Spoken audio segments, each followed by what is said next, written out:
आध्यात्मिक जीवन की दैनिक खुराक सुन रहे हमारे सारे प्रिय श्रोताओं को, परमेश्वर के प्रिय भक्त गणों को प्रभु यीशु मसीह के नाम में प्यार भरा जय मसीह की सुप्रभातम और शुभोदय कहते हुए हम सबका मनपसंद ध्यान के अंदर आध्यात्मिक जीवन की दैनिक खुराक में और इस नए दिन में आप सबका स्वागत करते हैं। हमारी अध्ययन लय व्यवस्था में चल रही है।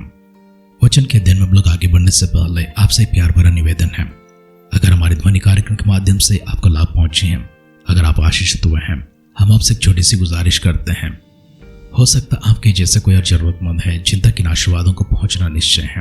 परमेश्वर के वचन को एक दूसरे के साथ बांटना, एक आवश्यकतामंद व्यक्ति के पास इसे पहुंचाना हम सबकी जिम्मेदारी और कर्तव्य बनते हैं। और ऐसा करने से हम किसी की जान को बचाते हैं, किसी की मदद करते हैं, किसी को उत्साहित करते हैं, किसी को प्रोत्साहित करते हैं। हम चाहते हैं कि हमारी आवाज़ परमेश्वर के वचन बहुत से लोगों के पास पहुंचे, जिनके माध्यम से परमेश्वर उनके जीवनों को बदल दे, उनके जीवनों को सुधार दे और परमेश्वर उन सबों के भी अपने वचन में और विश्वास में दृढ़ करें, स्थिर करें। हमारी प्रयास और मेहनत के माध्यम से परमेश्वर अभिषेक से भरा हुआ, सामर्थ से भरा वचन आप तक पहुंचाते हैं। जो वचन आपसे बातें करती हैं, परमेश्वर की आवाज़ आप तक पहुंच जाती हैं। अगर आप चाहते हैं कि परमेश्वर की आशीर्वाद किसी और तक पहुंचे तो कृपया आप इसे लाइक कर सकते हैं और दूसरों के लिए शेयर भी कर सकते हैं। आइए वचन में चलते हैं। परमेश्वर ढेरों आशीष से आपके पर हमेशा उंडेलते रहे। हमारी अध्ययन लय व्यवस्था 15वें अध्याय में चल रही है, जहाँ पर हमने अभी तक याजकों को देखा है, किस तरह परमेश्वर ने याजकों को वैदिक के रूप में भी खड़ा किया है और किस तरह परमेश्वर इस्राएलियों को आशीर्वाद देते हैं, इस्राएलियों को नई दिशा दिखाते हैं, उन्हें एक नई मंजिल पर, एक नई मुकाम पर लेकर चलते हैं। उन्हें प्रतिज्ञा किया उस नई भूमि में ले जाने से पहले परमेश्वर उन्हें एक नए इंसान बनाकर, नई पहचान देकर वहां तक लेकर जाना चाहते हैं। आए वचनों को ध्यान करने से पहले सबसे पहले हम परमेश्वर के पास जाएंगे, उनके सानिध्य में अपने आप का समर्पण करेंगे, खुदावंत की अगुवाई के लिए, अभिषेक के लिए दुआ करेंगे। परमेश्वर अपने ज्ञान से हमें भरने के लिए, समझ से भरने के लिए, उनके वचनों को जानकर, पहचान कर उस वचन के माध्यम से हमारे जीवन को आगे बढ़ाने के लिए सर्वशक्तिमान परमेश्वर की आशीषमान और शक्तिशाली हाथ हमारे ऊपर रखने के लिए आइए मिलकर प्रार्थना करते हैं। सर्वशक्तिमान पिता परमेश्वर, धन्यवाद करते हैं, आभार आपकी प्रकट करते हैं। ढेरों बरकतों के साथ में, बहुत से आशीर्वादों के साथ हम सबको प्रभु आप तृप्त करते हुए इस सुबह के दिन प्रभु फिर से एक बार एक सौभाग्य के रूप में आपके दिव्य सानिध्य में आने का समय दिया है, इसके लिए धन्यवाद करते हैं। आपने किए सारे उपकारों को याद करते हैं, हर भलाई को याद करते हैं, हर एक आशीर्वाद को याद करते हैं। परमेश्वर जो कुछ प्रभु अभी तक हमारी मांगे अधूरी रह गई हैं, उन सबके प्रभु जो विश्वास को प्रकट करते हैं और आशा रखते हैं परमेश्वर तुरंत प्रभु आप अपने कार्यों को करेंगे। वो आशीर्वाद भी हमारी मांगों को पूरी करते हम तक पहुंचाएंगे। आगे के समय आपकी नजरों में लेकर आते हैं। अपने अभिषेक से में भर दीजिए, ज्ञान से भर दीजिए, समझ से भर दीजिए, अपनी शक्ति से और सामर्थ से भरने के लिए दुआ करते हैं।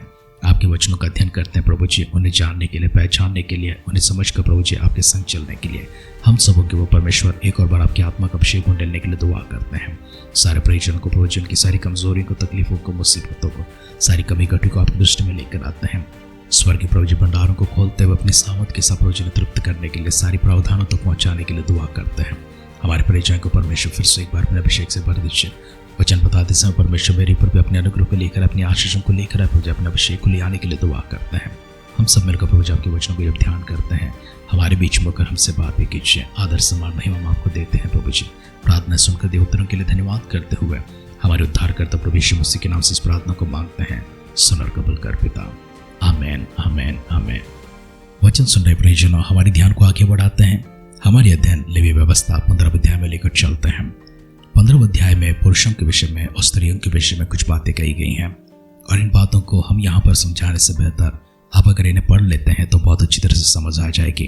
परमेश्वर हमारी सेहत के विषय में, हमारी तंदुरुस्ती के विषय में और हमारी जवानी के विषय में कुछ ऐसी बातों को रखे हैं जिनका विवरण से बेहतर होगा उचित रूप से अगर आप पढ़ लेते हैं, परमेश्वर इनके माध्यम से आपको आशीर्वाद दे, आपसे बातें करें। तो 15वें अध्याय के ध्यान को हम पठन के लिए छोड़ते हुए पवित्र शास्त्र से हम सब लोग अपने घर पर बैठकर इन्हें पढ़ने के लिए अपने आप के लिए समय देते हुए 16वें अध्याय में हमारी ध्यान को लेकर चलते हैं। पहला वचन से पढ़ेंगे। जब हारून के 2 पुत्र यहोवा के सामने समीप जाकर मर गए, उसके बाद यहोवा ने मूसा से बातें की। हारून के पुत्रों को हमने 10वें अध्याय में देखा था। वे उस जगह पर जाते हैं और उस कार्य को करते हैं जो परमेश्वर ने वैसे मना किया था। परमेश्वर की विधि के अनुसार जो उनसे कहा गया है उसी को करना चाहिए था। उन्होंने एक अशुद्ध आरती परमेश्वर के सामने चढ़ाई थी, जिसके कारण से स्वर्ग से परमेश्वर की ओर से आग आकर उन्हें वहीं पर भस्म कर देती हैं। उसी बात को हम आगे बढ़ाते हैं। जब हारून के 2 पुत्र यहोवा के सामने समीप जाकर मर गए, उसके बाद यहोवा ने मूसा से बातें की और यहोवा ने मूसा से कहा, अपने भाई हारून से कहा कि संदूक के ऊपर के प्रायश्चित वाले ढकने के आगे बीच वाले पर्दे के अंदर पवित्र पवित्र स्थान में हर समय ना प्रवेश करे, नहीं तो मर जाएगा, क्योंकि मैं प्रायश्चित वाले ढकने के ऊपर बादल में दिखाई दूंगा। और जब हारून पवित्र स्थान में प्रवेश करे तब इस रीति से प्रवेश करे, अर्थात पाप बलि के लिए एक बछड़े को और होम बलि के लिए एक मेढ़े को लेकर आए, और सनी के कपड़े का पवित्र रंग रखा, और अपने तन पर सनी के कपड़े की जांघें पहने हुए और सनी के कपड़े का कटिबंध और सनी के कपड़े की पगड़ी बांधे हुए प्रवेश करे। यह पवित्र स्थान है, और वह जल से स्नान करके इन्हें पहने।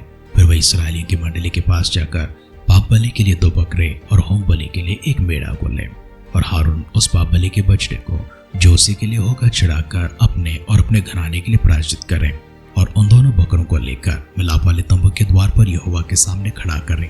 और हारून दोनों बकरों पर चींटियां डाले, एक चींटी यहोवा के लिए और दूसरी अजाजेल के लिए हो, और जिस बकरे पर यहोवा के नाम की चिट्ठी निकले उसको हारून पाप बलि के लिए चढ़ाए, परंतु जिस बकरे पर अजाजेल के लिए चिट्ठी निकले वह यहोवा के सामने जीवित खड़ा किया जाए कि उससे प्रायश्चित किया जाए, और वह अजाजेल के लिए जंगल में छोड़ा जाए। और हारून उस पाप बलि के बछड़े को जो उसी के लिए होगा समीप ले आए, और उसका बलिदान करके अपने और अपने घराने के लिए प्रायश्चित करें।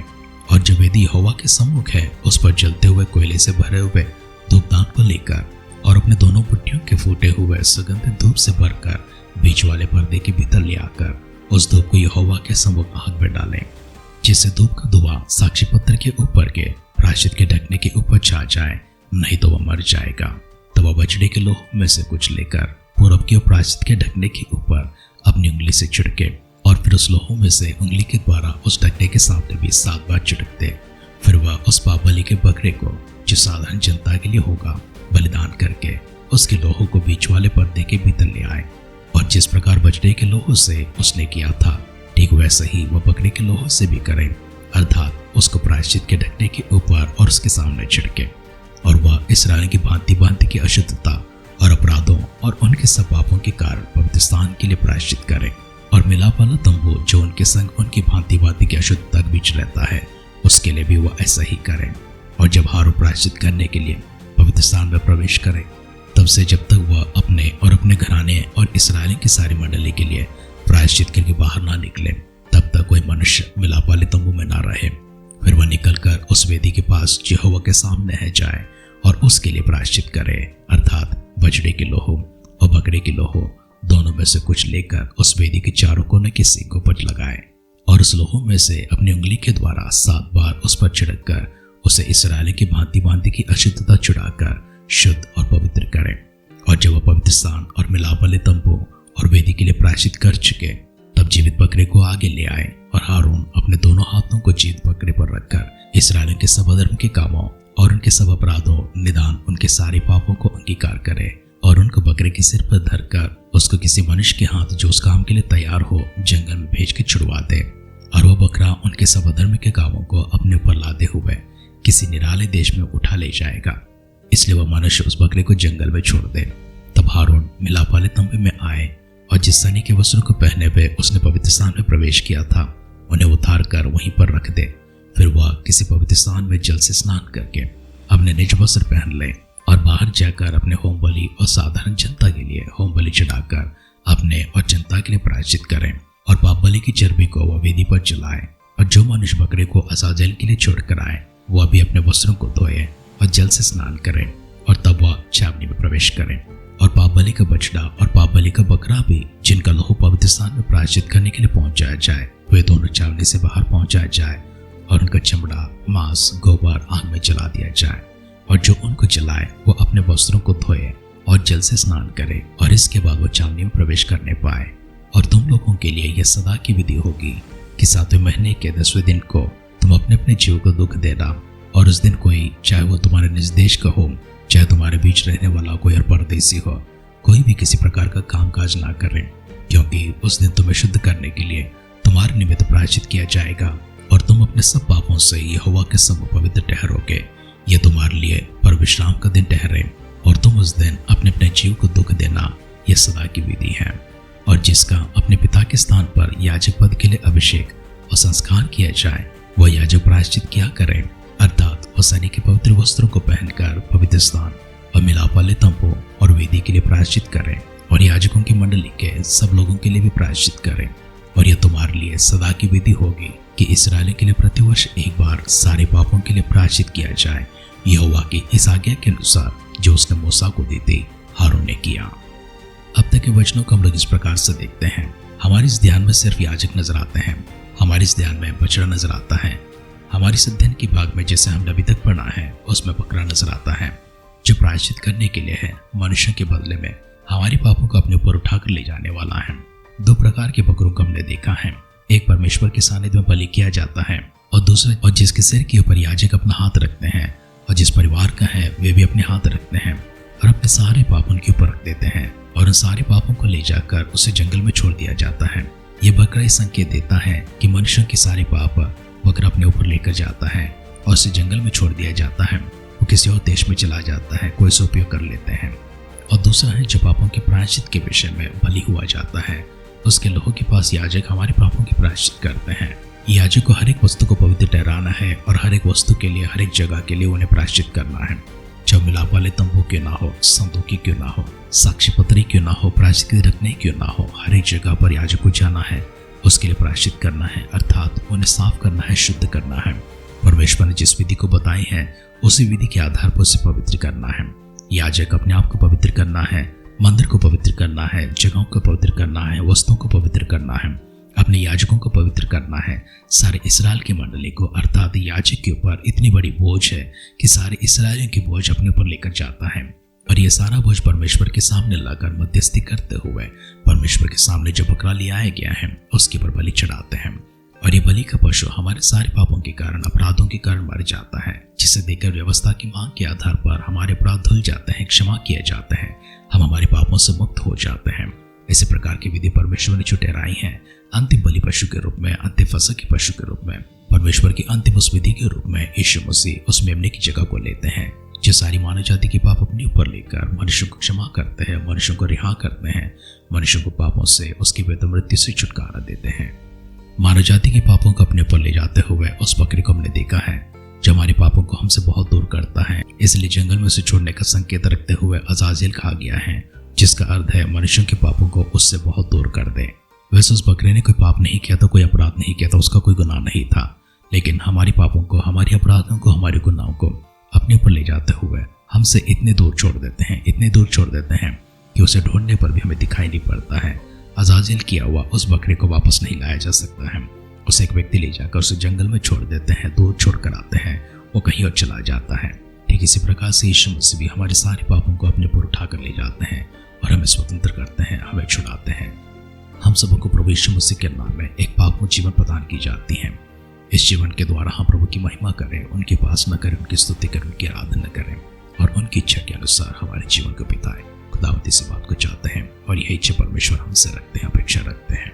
आइए मिलकर दुआ करते हैं ताकि परमेश्वर अपनी इच्छा के अनुसार हम सबों को जिस तरह से अजाजिल करते हुए हमारे सारे पापों को दूर किए हैं, उस प्रक्रिया के माध्यम से परमेश्वर में क्षमा करते हुए अपने करीब लेकर आते हुए हम सबों को जिस तरह गले लगाते हैं, हम सबों को शुद्ध करते हैं, पवित्र करते हैं, हम सब पवित्र जीवन जिए ऐसी अपेक्षा रखते हैं, उससे के आधार पर वो चल पाए, जी पाए, प्रभु की महिमा कर पाए। आइए मिलकर दुआ करते हैं।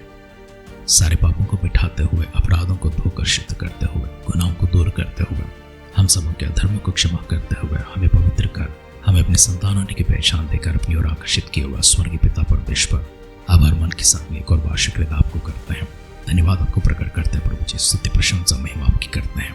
परमेश्वर आपने हमें बचाने के लिए जो प्रणाली को बनाए है, जो योजना को बनाए हैं, उसके लिए आपको धन्यवाद करते हैं। प्रभु यीशु मसीह के नाम से प्रभु जी हमें जो छुटकारा दी है, हमें जो चंगाई दी है, हमें जो क्षमा मिली है, उसके लिए आपको धन्यवाद करते हैं। जीवन दान आपने दिया है प्रभु जी, इसके आधार पर प्रभु जी हम आपके योग्य, पवित्र और सच्ची धार्मिक जीवन बिता सकें।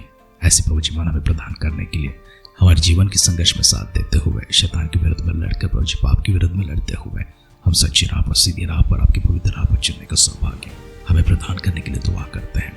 हमारी विनतियों को प्रभु जी आपने सुना है, उत्तर भी इसके लिए धन्यवाद करते हुए आभार मन के साथ में हमारे उद्धारकर्ता प्रभु यीशु मसीह के नाम से इस प्रार्थना को मांगते हैं। सुन और कबूल कर पिता, आमीन, आमीन, आमीन। एक और आशीषमान वचन को लेकर नई सामर्थ के साथ, नई शक्ति के साथ, नए वरदानों के साथ, परमेश्वर के देवाभिषेक के साथ में, भरपूर तेज के साथ, उनकी महिमा के साथ आध्यात्मिक जीवन की दैनिक खुराक कल सुबह फिर से एक बार आपके घर पर दस्तक देगी। तब तक आप अपना ख्याल रखिए, अपनों को ख्याल रखिए, दूसरों का भी ख्याल रखिए। God bless you.